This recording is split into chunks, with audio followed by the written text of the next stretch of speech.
One of the original teammates that helped me pioneer the Chi Alpha ministry at Colorado State University was named Josh Nicholas.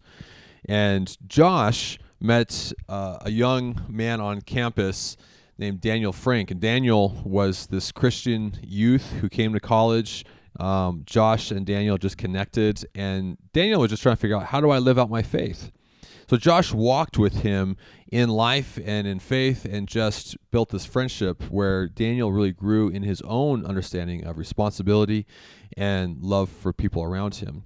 Well, he met this guy named Matt Hirschberg, who was really kind of this rough around the edges student that was in the dorm with Daniel. But Daniel began to just reach out to Matt.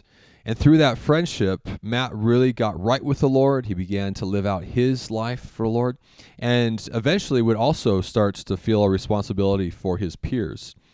And so he would go out and meet another student who would give his life to the Lord, had no Christian history, and that student would then meet another student who would begin to take on responsibility in their faith, and that student then met another one who was actually just in a very different type of lifestyle, was in the LGBTQ community. They experienced the Lord's healing them when a couple of students prayed for them. But she then saw another student give her life to the Lord, who is now a student leader with us. And my point is simply that over time, we have this concept in Chi Alpha called transgenerational discipleship. This idea that in Christianity, just like your family, if you get around family during the holidays, you see different generations. Well, in the kingdom of God, we can often see those different generations develop very quickly. And especially on the university campus, we see how quickly one generation is able to then begin to fight for their friends and hand that off to another. That principle also shows us this idea that those kinds of stories that we tell, the stories we tell influence so much of the culture around us.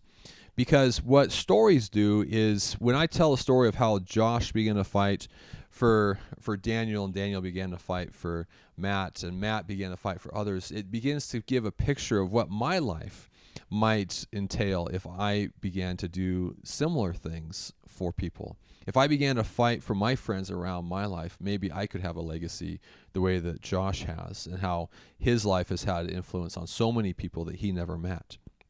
And so one of the principles we talk about when we're talking about creating convictions within the community is this idea of, what are the stories that you're telling?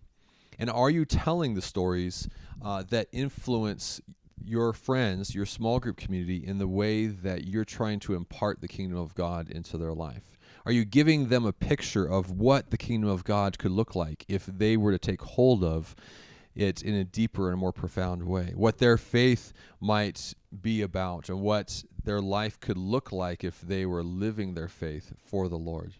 You know, the stories we tell are so powerful. They've actually found that cultures that are deeply rooted in the hearts and the minds of the people in those cultures often are based on the idea that people tell their own stories regularly, not telling it to other people, but telling their stories to each other.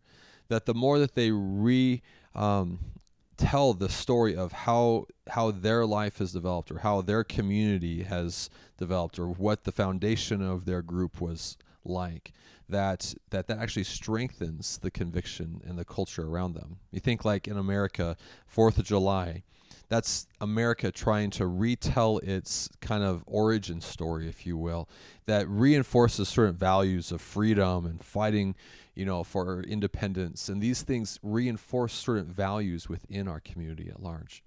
So in the kingdom of God and in your small group, what are the stories that you're telling? And are they giving people a vision for what their life could be like if they would take hold of that kingdom in their own hearts and minds?